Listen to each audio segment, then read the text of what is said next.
तो मैं उत्थे चल पैना। मुड़ के मुज़दलिफे आउणगे लोग मगरिब इशा उत्थे आके पढ़नी। मगर जे वेख्या रश पैदल आया तो सूरज रही अपनी मर्जी में चले जाए, रस्ते बने उन्होंने कोई तंगी नहीं, एडा फासला भी कोई नहीं। बसा के चक्कर जोड़े ना बहुत मुश्किल है, पता नहीं कि रात के बचाव निकल नहीं सकन कि ना। इन्होंने फिर चाहिए भी जो वेख ना हदों गल लंघी कभी रात तो पहला फिर मगरिब इशा नहीं पढ़ लैन, भावें उत्थे ही पढ़ लेना रफात से, भावें रात फिर ना लेट करन, क्योंकि अभी रात तो बाद फिर नमाज़ों का वक्त नहीं रह जाता। पहुँच दिन मुज़दलिफा दिन उत्थे इकट्ठियां कर, वरना रात ही खत्म कर रहा। मुज़दलिफे रात जाके फिर रहना, उत्थे तुम दसा रात गुजारनी। सवेरे फजर होई तो बाद चले कोई नहीं जाना, फजर होई तो बाद उत्थे खड़ो के फिर जिक्र अज़कार किबला रुख करने, तकबीरां पढ़नियां, तस्बीहां पढ़नियां, जरा वाह लो लग जाए तब जाना।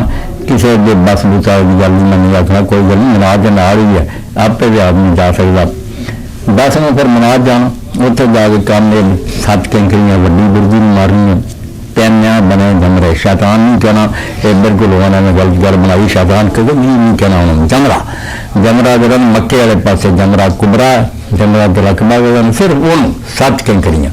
और एक कंकरियां कोई रात में गलतियां इकट्ठियां करने की लोड़ नहीं, पल्ले बन दे फिरो उत्थे जाके ना भावें लागे ही पईयां जिहड़ियां चुक के मार दो, कोई डर नहीं। ये भी जरा जी एक बार बज गई उन्होंने नहीं, कोई नहीं, जिहड़ियां मर्जी लभन मार लो।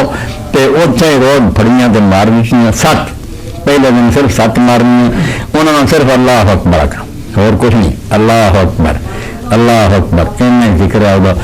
7 पूरियां करके मुड़ के आगे कुर्बानी करो। जो पैसे देते बैंक वालों की चोरी हो चुकी है, फिर सिर अपना मुड़ा दो तो मुड़ के ऐसे दिन अगले दिन जो भी तुम्हें मौका मिले मक्के जाओ, जाके तवाफ जियारत करो, 7 चक्कर 2 रखता सफा मरवा की सही।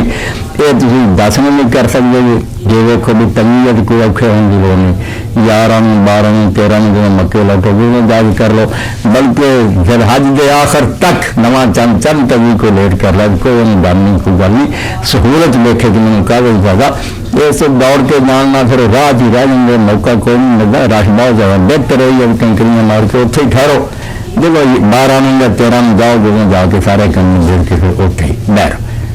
हज गया जो मुख 12-13 में आके मिराज रात रहो, फिर दिन जो कंकरियां मारो किन्ना नहीं 700, तो सिर्फ आखिर जो रह गया जिस टोर लगे जो दिन 7 फेरे जाके 2 रखना पाओ। तो आखिर उमरा हज की तुम्हारे सामने बयान करता। मदीना शरीफ तो मस्जिद या जाओ, मस्जिद में कदम रखी जाए, जरूर शरीफ पढ़ो, आप के सलाम को